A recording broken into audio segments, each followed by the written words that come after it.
کتنے ہزار کا لشکر لے کے گئے؟ 27,000. اور عراق سے خالد بن ولید 9,000 کا لشکر لے کے گیا. کتنے ہزار کا لشکر لے کے؟ 9,000 کا لشکر. 27 اور 9 کتنے ہو جائیں گے؟ 36,000.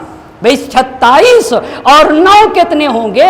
36,000 ہوں گے. اس کا مطلب یہ ہوتا ہے کہ سن 13. میں ایک بات آپ سے کہنا چاہوں گا کہ شام کب فتح ہوا؟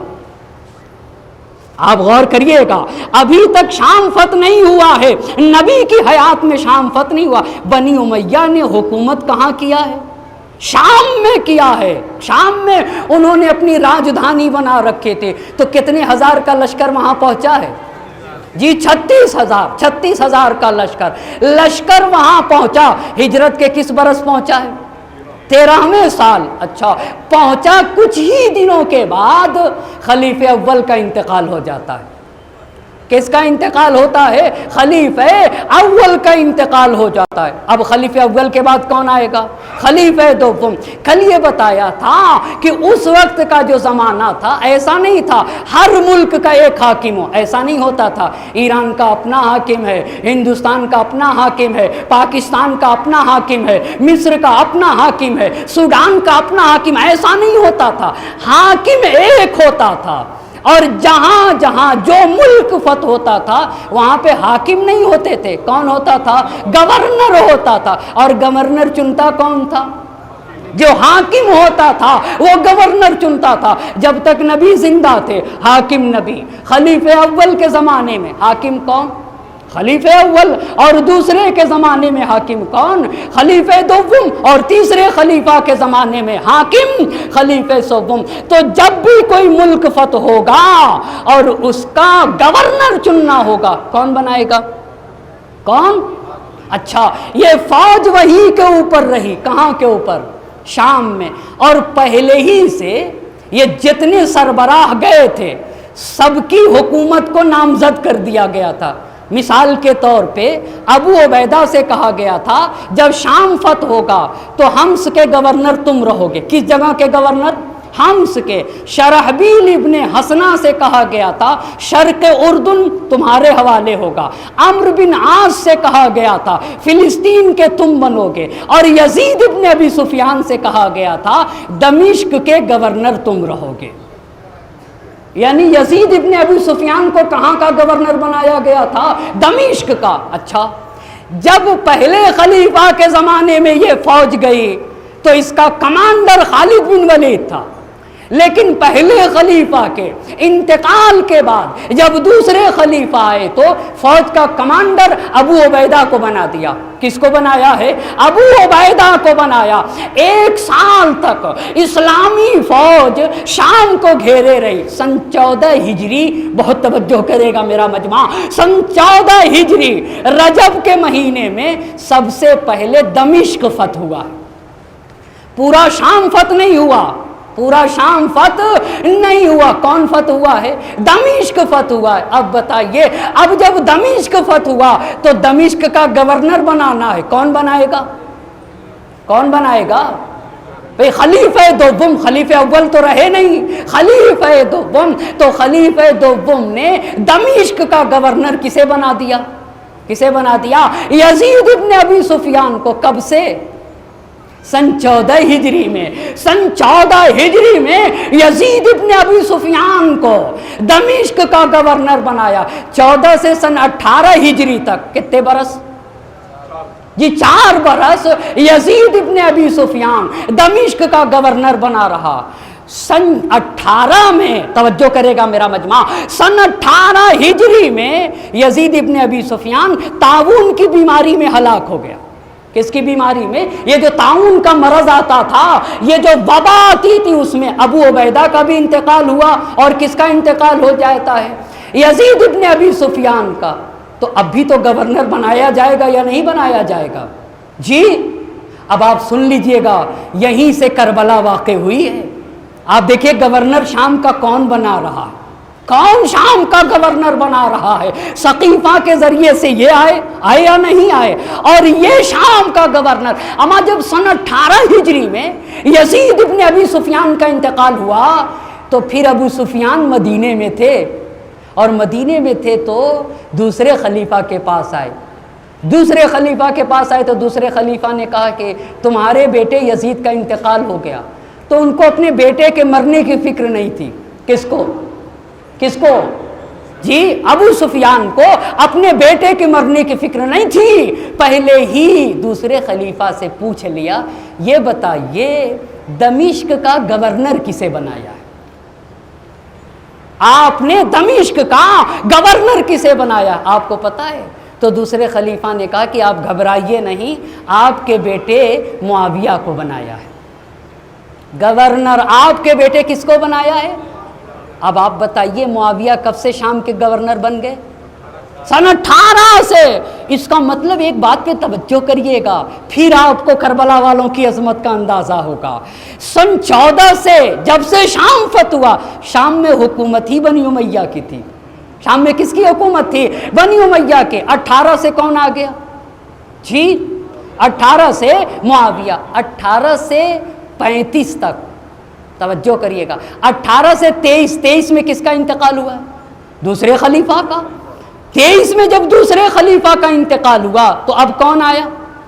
تیسرے خلیفہ. جب دوسرے خلیفہ کا انتقال ہوا اور تیسرے خلیفہ آئے, یہ بتائیے تیسرے خلیفہ بنی امیہ سے ہیں یا نہیں؟ تیسرے خلیفہ بنی امیہ سے ہیں, اور ابو سفیان بھی بنی امیہ سے. اب جب تیسرے خلیفہ آئے, بہت توجہ کریے گا, بہت توجہ کریے گا, سن 23 میں بھی معاویہ گورنر, ابھی گورنر ہے معاویہ. جب تیسرے خلیفہ آئے برسر اقتدار پہ, پھر ابو سفیان آ گئے ان کے پاس. کن کے پاس؟ کن کے پاس؟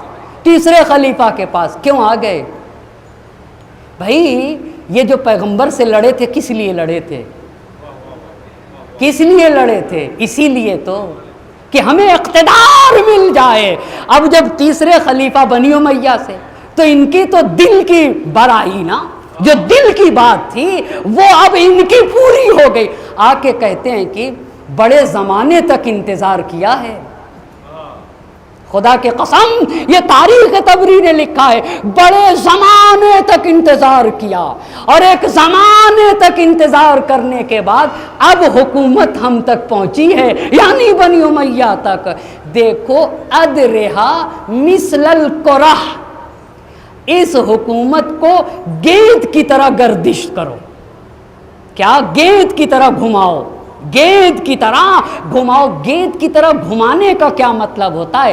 وجعل اوتادہا بنی امیہ, حکومت کے ستونوں کو بنی امیہ قرار دے دو, یعنی حکومت کی بنیادوں کو بنی امیہ کے ذریعے سے مضبوط کرو. بڑی بڑی پوسٹیں جو ہو سکتی ہیں, جتنے ممالک ہیں نا, ہر ملک کا گورنر کسے بنا دو؟ بنی امیہ کو. یہاں سے اب آپ کو کل سے اندازہ ہوگا کہاں کہاں کا گورنر تیسرے خلیفہ نے کسے کسے بنایا ہے, اور کسے کسے اپنا مشاور اول بنایا. یہ کیا کہا بنی امیہ کے ذریعے سے اپنی حکومت کو مضبوط کر دو. دیکھ لیا آپ نے, دیکھا نا. پس امیر شام یعنی معاویہ کب سے گورنر؟ 18 سے 23 تک گورنر رہے یا نہیں رہے؟ جی ہاں. اچھا 23 سے تیسرے خلیفہ کا کب انتقال ہوا ہے؟ سن 35 ہجری ذی الحج کے مہینے میں. تیسرے خلیفہ کا انتقال کب ہوا؟ سن 35 ہجری ذی الحج کے مہینے میں. اما تیسرے خلیفہ کے زمانے میں, تیسرے خلیفہ کے زمانے میں بھی معاویہ حاکم تو رہے, گورنر رہے, معاف کریے گا گورنر رہے, مگر دمشق بھی گورنر یہی, شرق اردن بھی انہی کے اختیار میں, حمص بھی انہی کے اختیار میں, فلسطین بھی انہی کے اختیار میں, اور دمشق بھی انہی کے اختیار میں. جو کئی لوگوں کے اس میں بٹا ہوا تھا اب سب ان کے اختیار میں ہوا. اب جب امام آئے, امام کب آئے ہیں؟ امام علی علیہ السلام سن 36 سے سن 40 تک امام آئے, تو 4.5 سال تک امام نے حکومت کی, مگر اتنا مضبوط کر چکا تھا کہ امام کے زمانے میں بھی نہیں ہٹا. بس یہیں پہ بات روک دوں گا. آپ کو پتا ہے 18 سے سن 40 ہجری تک جو شام کا گورنر رہا وہ کون ہے؟ امیر شام ہے معاویہ. 22 برس ہوتے ہیں, اور ایسا پروپیگنڈا کیا تھا. 22 برس اس نے 22 برس گورنر رہا. کل بتاؤں گا حاکم کتنے برس رہا ہے.